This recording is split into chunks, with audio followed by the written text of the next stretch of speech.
सह नो भुनक्तु सह वीर्यं करवावहै तेजस्विनावधीतमस्तु मा विद्विषावहै। ओम शांति शांति शांति। 15वां अध्याय का अंतिम श्लोक बाकी है, फिर उसका सारांश करके फिर उसको पूरा कर देंगे। पुरुषोत्तम योगो नामः, जो पुरुषों में उत्तम,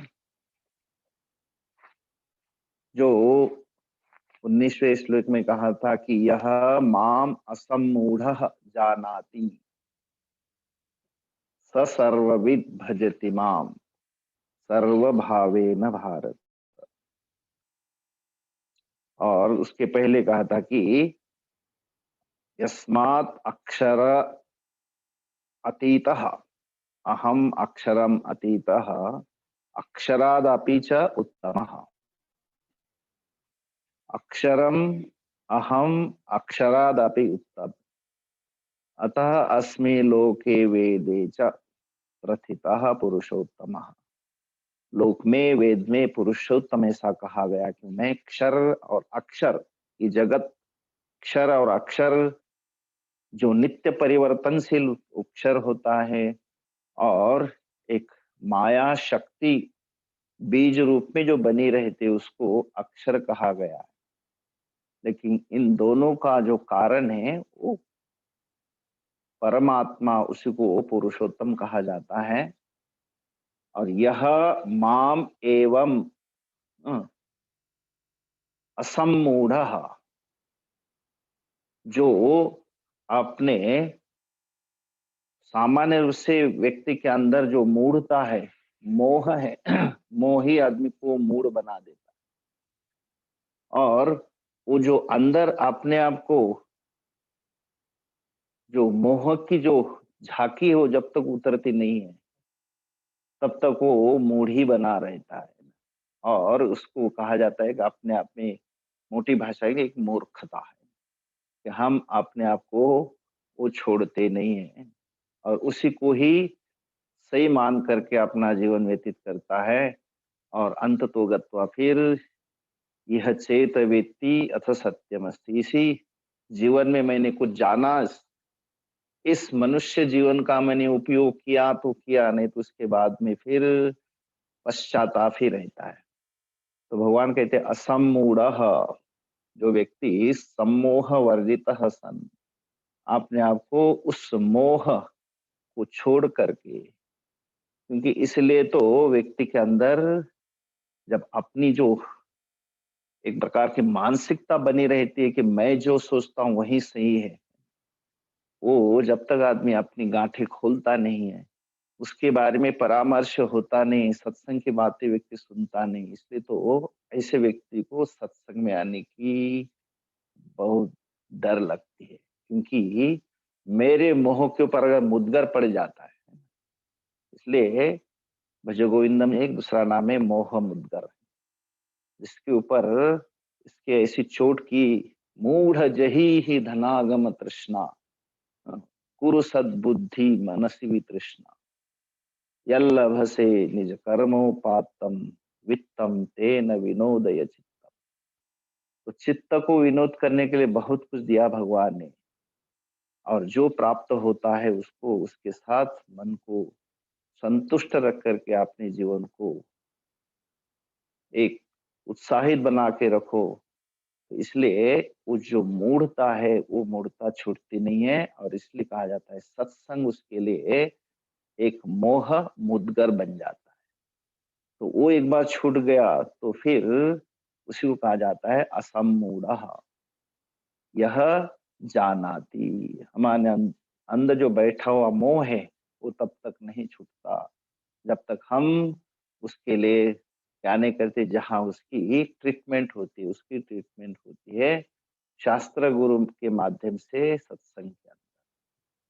तो इसलिए यहाँ कहते कि असम्मूढ़ः सन् सह सर्वविद भजति। वो मुझे अच्छी तरह से सब प्रकार से भजता है, सर्व भावेन, सर्व आत्मचित्ततया। अब अगर हम देखते हमारे रोज के जीवन में, तो हम कई प्रकार से अपनी अपनी साधना करते, अपना अपना जीवन, अपना अपना जो रोज जो है अपनी रूटीन होती है, उसके अंदर कहीं न कहीं तो एक अस्तित्व की भावना, ईश्वर के अंदर समर्पित की भावना प्रकट करते हैं।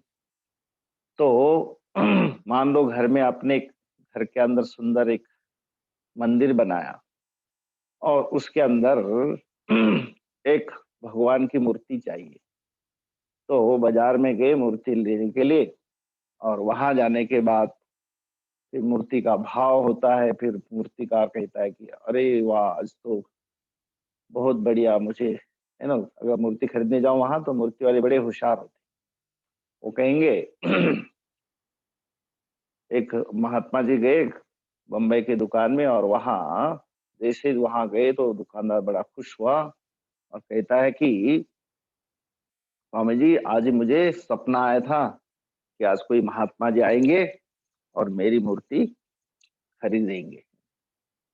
तो अब वो जो होशियारी है, महात्मा जी को पता चली कि बड़े होशियार होते हैं, तो बोले आप स्वामी जी आप आए और मेरा सपना साकार हो गया। तो महात्मा जी ने देखो, आपको जैसे सपना आया था ना, वैसे मुझे भी आज सपना आया कि मैं जिस दुकानदार की दुकान पे गया, और वहां जाने के बाद वो दुकानदार इतना उदार निकला कि उसने मुझे बिना पैसे के मुझे मूर्ति गिफ्ट में दे दी। तो फिर दुकानदार कहता कि भाई आप तो बड़े, महाराज जी बड़े मजाकी हो। अरे क्या मजाक, क्या आपने जैसे बोला तो हमें भी उसी तरह से मजाक सोचती है। तो कहने का मतलब फिर बाद में वहां पर खूब भाव करो, और जो 51,000 बोलेगा उसको फिर 5100 में ले आओ घर में। और उसके बाद में घर में जैसे ही पाठ पूजा चालू होती है, तो उसके अंदर हम लोग क्या करते, पहले अपनी लिस्ट निकालते हैं। ये भगवान मेरा, ये जो है 5 करोड़ का व्यापार मेरा किसका बने, वो 10 करोड़ का बने।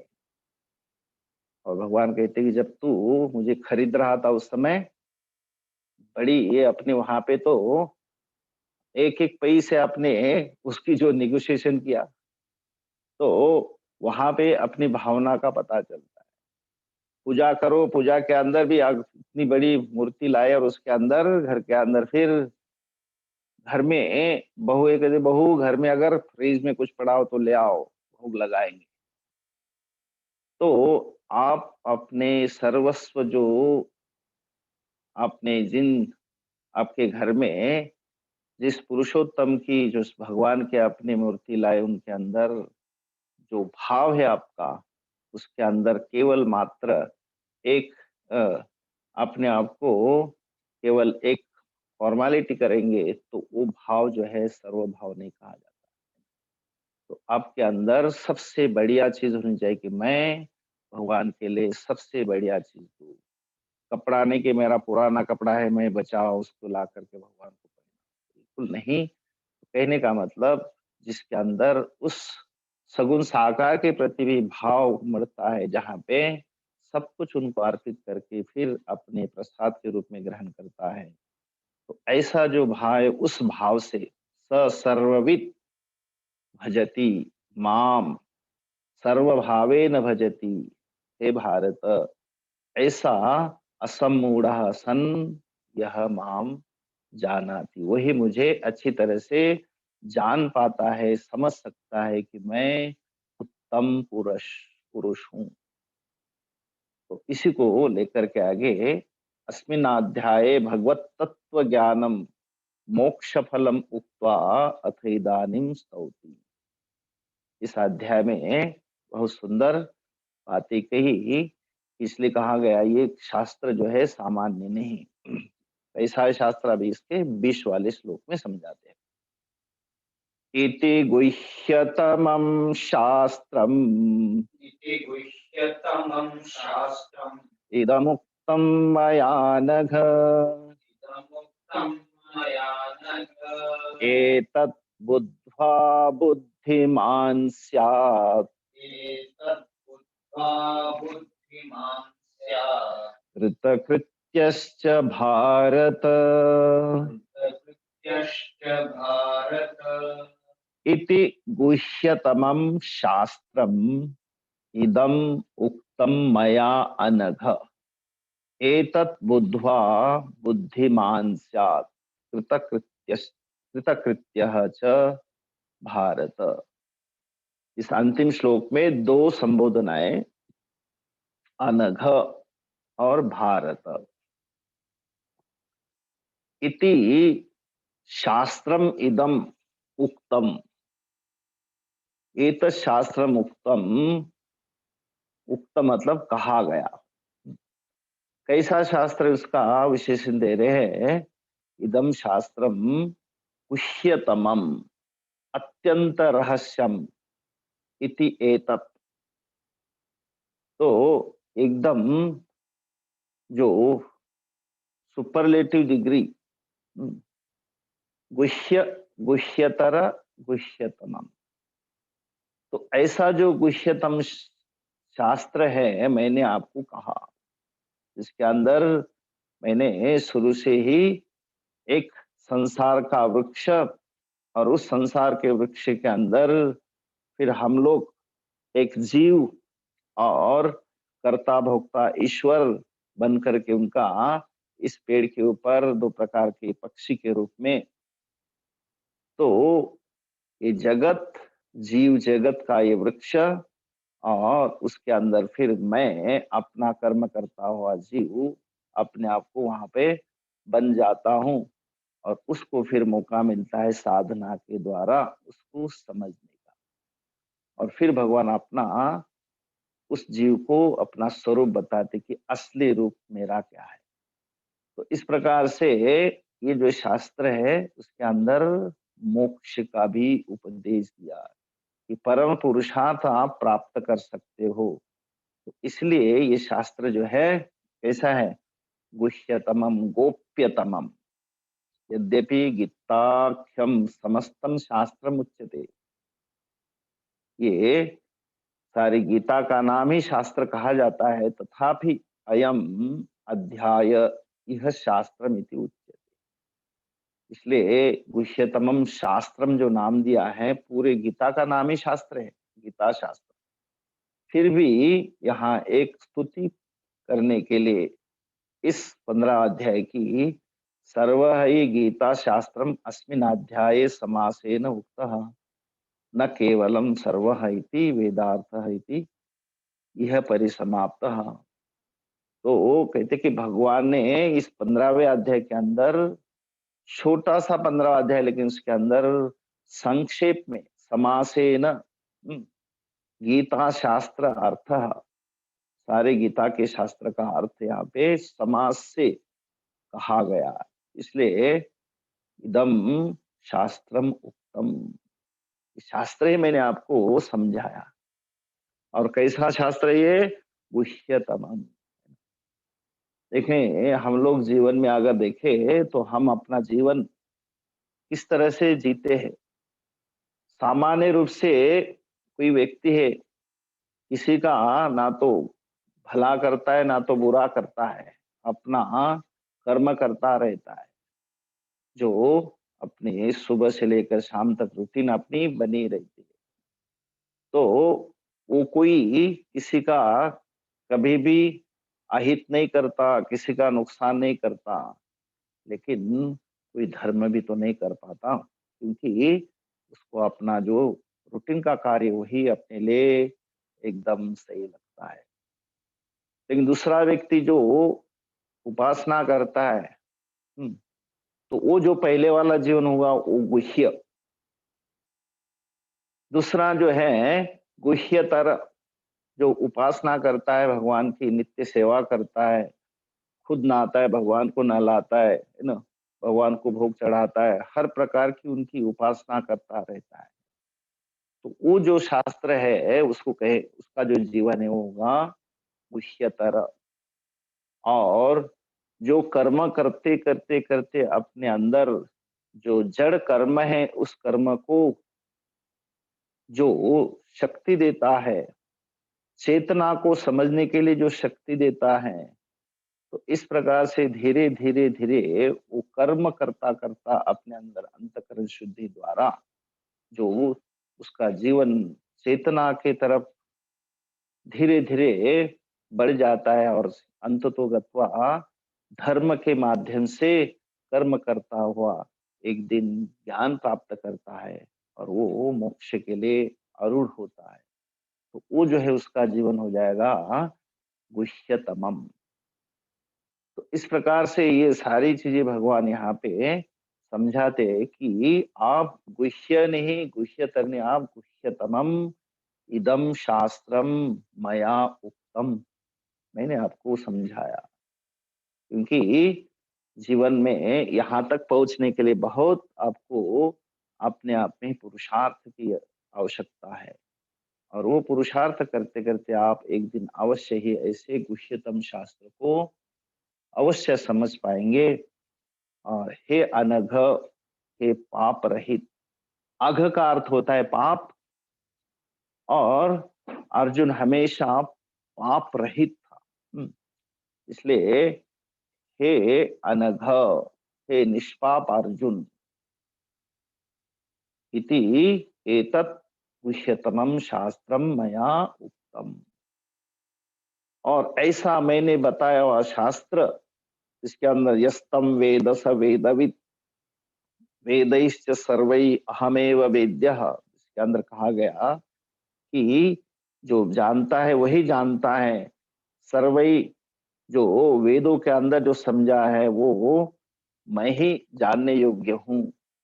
कर्म कांड तो आपके लिए अपने उपासना करने के लिए, अंतःकरण शुद्धि के लिए, लेकिन उसके माध्यम से अगर कोई जानने योग्य कोई चीज है तो वो मैं हूँ।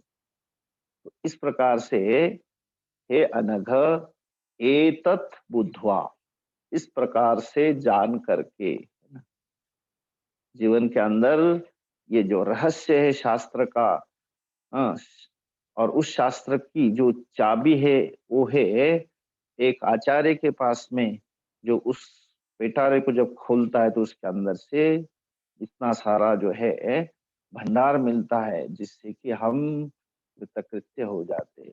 एतद बुद्ध्वा, ऐसा जान करके, उक्तम, जो जो शास्त्र कहा गया है शास्त्र के अंदर, कथितम, हे अपाप पाप रहित अर्जुन, शास्त्रम यथार्थ दर्शितम, यथा दर्शित अर्थम, जो बताया गया वैसे जो अर्थ है उसका, एतत् बुद्ध्वा, इसको जान करके, है ना, ऐसा नहीं केवल देख करके, हाँ, तो जानना आवश्यक है।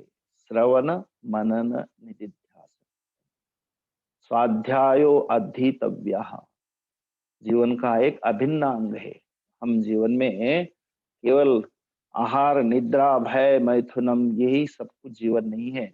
इसके लिए कहा जाता है कि हमारे जीवन में स्वाध्यायो अधीतव्य, इस प्रकार से जो शास्त्र को गुह्यतम तक पहुंच जाता है, समझता है, तो एतद बुद्ध्वा, ऐसा जान करके, सह बुद्धिमान स्यात्, है ना, तो अवश्य ही भवेत यथार्थ दर्शनार्थम बुद्ध्वा, उसको जैसा समझाया वैसे जान करके वह मनुष्य अवश्य ही बुद्धिमान होता है। मतलब बुद्धि जिसके लिए उसको प्रयोग करनी चाहिए थी, वो असली प्रयोजन तो ये है कि मेरा इस मनुष्य जीवन में आने का तात्पर्य क्या है, मुख्य उद्देश्य क्या है। बाकी तो बाकी सारे जीवन में योनियों में आकर के हम लोग अपना क्या करते हैं, संसार करके निकल जाते हैं, लेकिन इस मनुष्य जीवन में आकर के कुछ तो विशेष कर्तव्य, तो वो जो है कर्तव्य, और वो अगर करता है व्यक्ति बुद्धिमान होकर के, तो उसको कहा जाता है कृत कृत्य च, करने योग्य, भुक्वेते कृतः कर्तव्यः।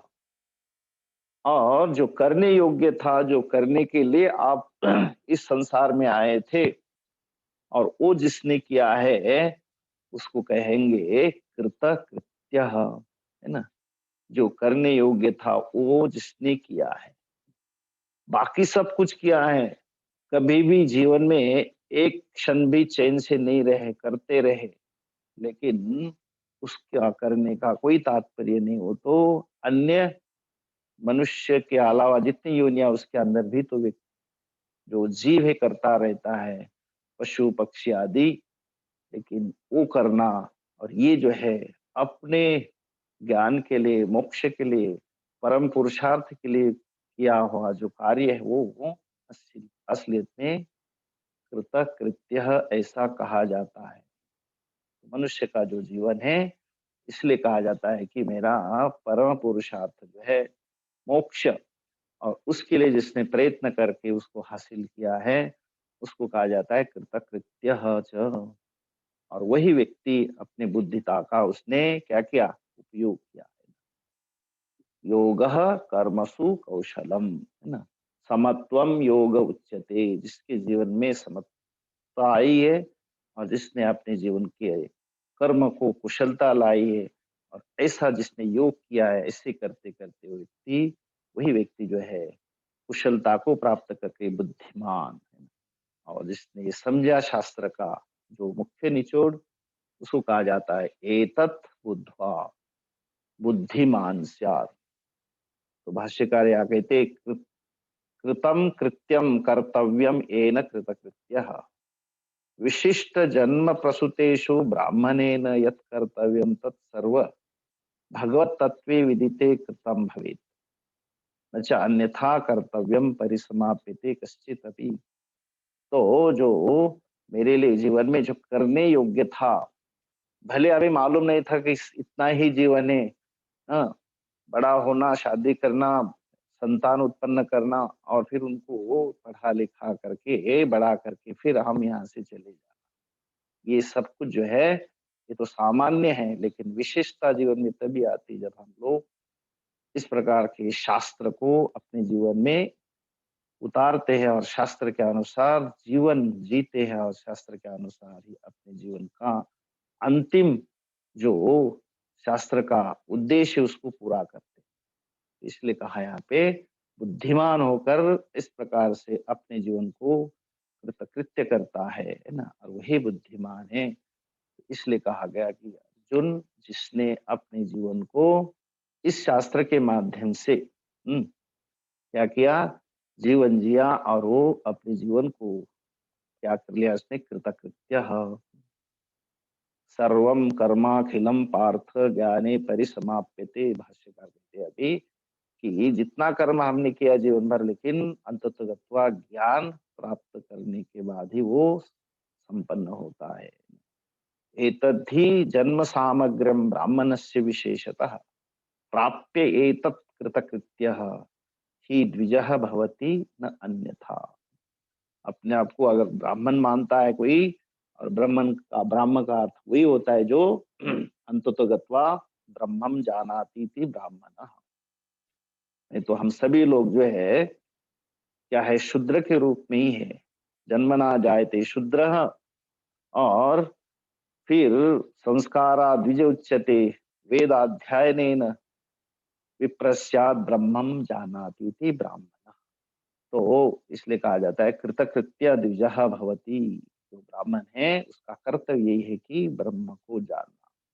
और इसलिए कहा गया कि जिसने ये जाना है वो कृतकृत्य हो गया। तो इति गुह्यतमम शास्त्रम, ये जो है न तो गुह्य न तो गुह्यतर, बिल्कुल जो आखिरी वाली सुपरलेटिव डिग्री उसको शास्त्रम गुह्यतमम, ये शास्त्र का विशेषण है। शास्त्र के गुह्य को जिसने जाना और अपना जीवन जिसने गुह्यतम बनाया है, इदम उक्तम मया नघ, जिसने, भगवान ने कहा कि ऐसे शास्त्र को, ज्ञान के उपदेश को मैंने यहाँ इस 15वें अध्ययन के अंदर उक्तम मतलब कहा, और जिसने इसको समझा जाना, एतद बुद्धवा, और फिर बुद्धिमान होकर के अपने जीवन का जो कर्तव्य था, कर्ता मतलब कर्तव्य, कृत्य जिसने, हाँ, कृत्य मतलब कर्तव्य और कृत मतलब जिसने कर लिया है ना।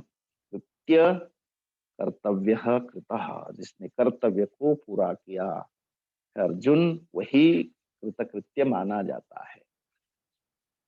ठीक, तो इस प्रकार से ये ओम तत्सत इति श्रीमद् भगवद गीतासु उपनिषत्सु ब्रह्म विद्यायां योग शास्त्रे श्री कृष्णार्जुन संवादे पुरुषोत्तम योगो नाम पंचदशो अध्यायः। इस प्रकार से भगवान कृष्ण और अर्जुन के संवाद के रूप में यह पुरुषोत्तम योग नामक 15वां अध्याय यहाँ पे समाप्त करते हैं।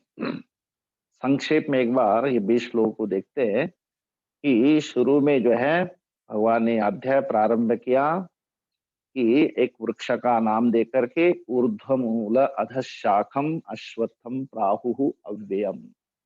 ये अव्यय मतलब अविनाशी, कभी मरता नहीं, हमेशा बना रहता है, ऐसा वृक्ष अश्वत्थ नामक वृक्ष, जिसकी जटा शाखाएं नीचे है और उसका मूल ऊपर है। क्यों मूल क्यों कहा कि उसका कारण, किसके कारण ये नीचे फैल रहा है संसार वृक्ष, उसका कारण मतलब जो प्रारब्ध है। अगर इंडिविजुअली देखेंगे तो प्रारब्ध होता है मनुष्य का, वो कोई नहीं जानता, मतलब मेरे सोच के परे है। हाँ, तो ऐसा असोचनीय मेरे, मैं इसको नहीं जान सकता कि मेरे कर्म के कारण मैं इस जीवन भुगत रहा हूँ, तो मेरे समझ के परे, इसलिए से ऊर्ध्वम, ऐसा ऊर्ध जिसका मूल मतलब कारण है और इसकी शाखा नीचे फैलती है, और इसलिए इसको कहा कि इसके पत्र भी है। क्या है पत्र? छंदांसी पर्णानि, इसके वेद के कारण ये वृक्ष जो है सुरक्षित है। इसलिए तो इसके अंदर इतनी सुंदरता है। कहा जाता है कि हम जन्म मरण शादी आदि इन सभी चीजों को सुंदर वेद ने उसको समझाया, इसको सजाया है। इसका असली जो सुरक्षा का बल क्या है? पर्णानी, मतलब वेद ही इस अव्यय अविनाशी संसार वृक्ष को संहारता है, सुरक्षा देता है। जो इस प्रकार समझता है यह वेद, सवेदविद, जो समझता है वही एक्चुअल में समझता है। और इसका विस्तार फिर बताया कि अधः च ऊर्ध्वम, नीचे और ऊपर। इसको देखा जाए तो नीचे पाप योनिया, ऊपर जो है पुण्य योनिया, और बीच में हम हैं। तो अधः च ऊर्ध्वम प्रस्तुता तस्य शाखा, इस संसार वृक्ष की शाखाएं नीचे ऊपर फैली हुई है। तीनों गुणों से ये एकदम विकसित हुआ है। प्रवृद्धा, गुण प्रवृद्धा, सत्व रजतम, इन गुणों के माध्यम से वो फैला हुआ। विषय प्रवाला, और ये विषयों के माध्यम से अनादिकाल से इसकी ये जो है टहनियां फैलती जाती है। विषय प्रवाला, अधः च मूलानि अनुसंततानि कर्म अनुबंधिनी मनुष्य लोग, कर्म के माध्यम से इसकी जो जड़ें है बहुत गहराई तक पहुंची हुई है, इसमें मनुष्य लोक में, क्योंकि मनुष्य जीवन में ही कर्मों का विशेष स्थान होता है। विवेक के साथ जो कर्म होते हैं वो आदमी को एक दिन में कुछ का कुछ बना देते हैं, क्योंकि विवेक दिया हुआ है और कर्म की जिम्मेदारी भी दे रखी है। इसलिए कर्म अनुबंधिनी, कर्म जो है उसको बांध देते हैं, और यहीं से हम कर्म से अपनी मुक्ति पा सकते हैं। तो इसलिए कहा है मूलानी अनुसंततानी।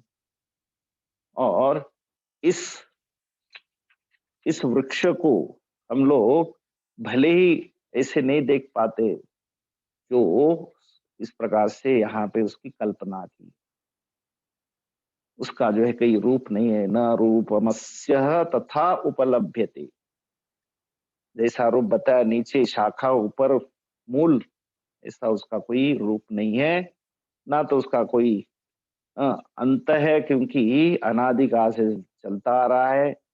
न च आदि ही न च अंतः और न च संप्रतिष्ठा। कहीं आपको उल्टा शीर्षासन करता हुआ कहीं दिखाई देने वाला नहीं है। अश्वत्थम एनम सुविरूढ़ मूलम, इसका नाम ही अश्वत्थ कहा गया। क्यों? इसका कोई ठिकाना नहीं है, चंचल है, आज है कल नहीं है। सुविरूढ़ मूलम है लेकिन मजबूत और अनादिकाल से आता रहा है। लेकिन उसको अगर मिटाना हो तो आपको अपने जड़ के साथ उसको हटाना है तो असंग रूपी शस्त्र से ही आप उसको अच्छी तरह से मिटा सकते हैं। मतलब आपको अपने आप ही इस संसार के सारे विषयों से अलग होकर के असंग शस्त्र से उसको मिटा सकते हैं।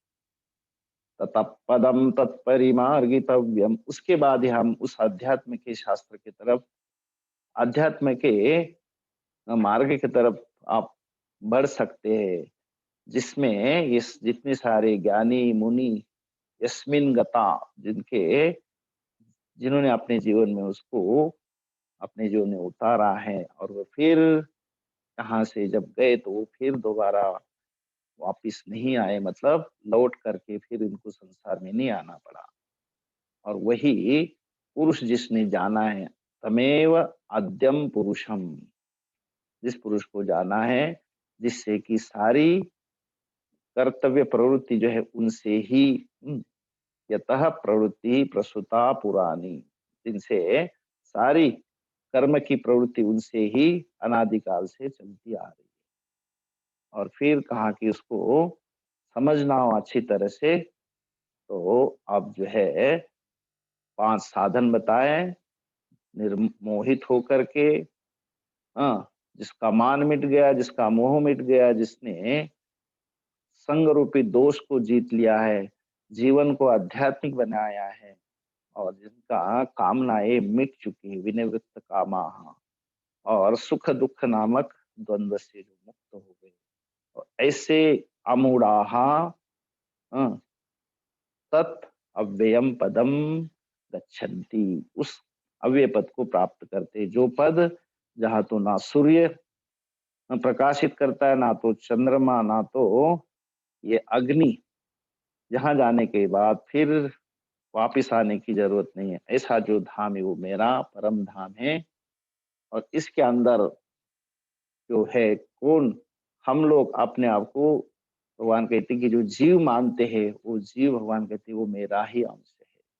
मम एव अंशः जीवलोके, जब जीव बन जाते हैं और ये एक जन्म से नहीं अनादि काल से जो है आता रहा है, सनातनः जीवभूतः।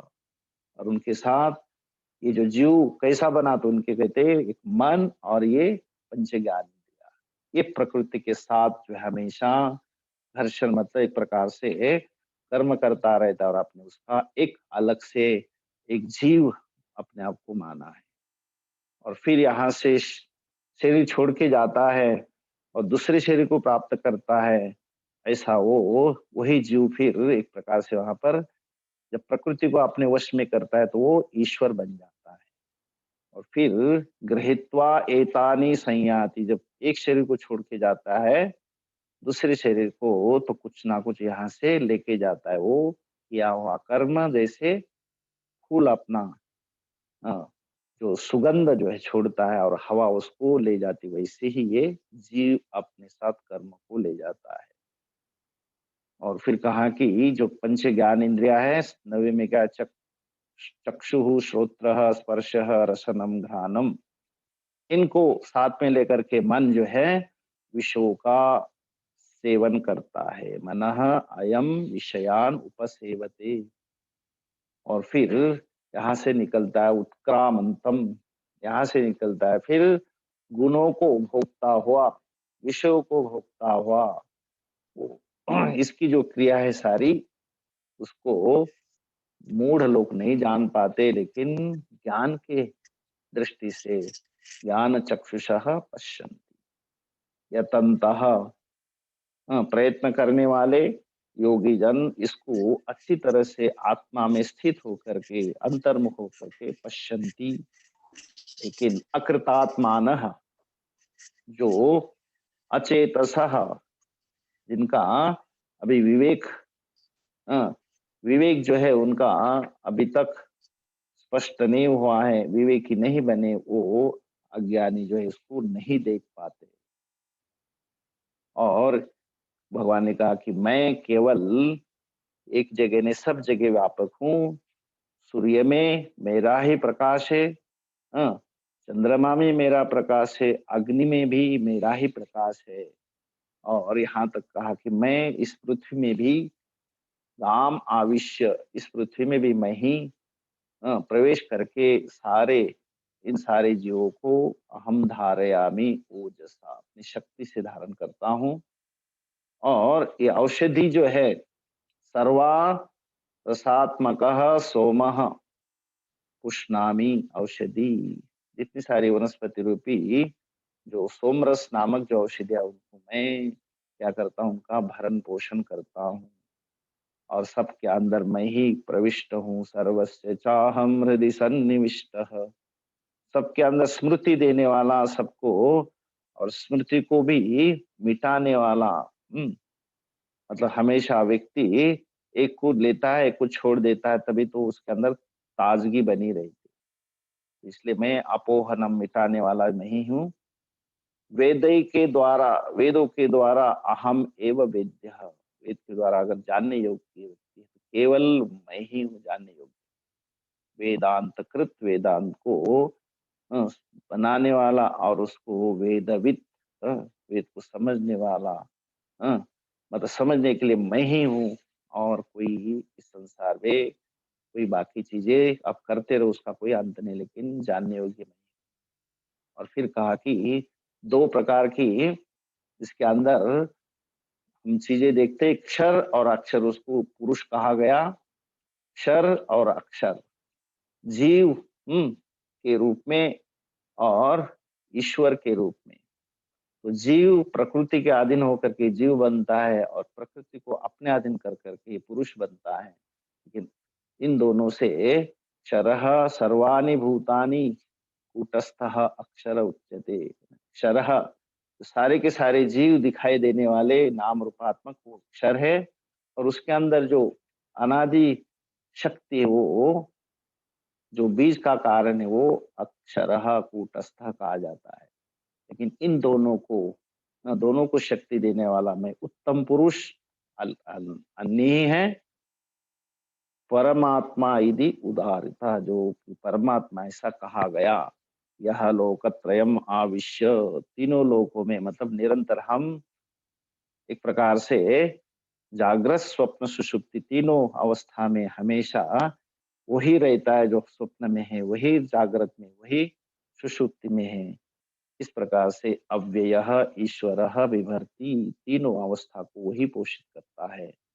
यस्मात् क्षरम अतीतः अक्षरम, तो यही जो क्षर, यस्मात् क्षरम अतीतः अहम अक्षरादपि उत्तमा, जो आज हमने देखा है कि दोनों से भी परे है मैं उत्तम पुरुष। जो लोक में और वेद में भी उसी को ही समझाया हुआ है, जो पुरुषों में उत्तम है, उत्तम पुरुष वही परमात्मा।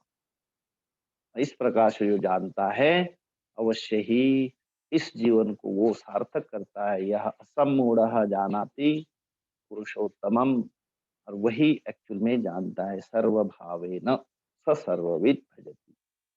इस प्रकार से ये गुह्यतमम शास्त्रम, सर से उत्तम, जो मैंने संक्षेप में इस 15वें अध्याय के अंदर आपको सुंदर से एक संक्षेप में समझाया। ये उत्तम नहीं, केवल गुह्यतमम शास्त्र, और जो इसको जानता है वो अवश्य कृतकृत्य होता है, फिर उसको कुछ करने की आवश्यकता नहीं, इसने इसको अच्छी तरह से जाना।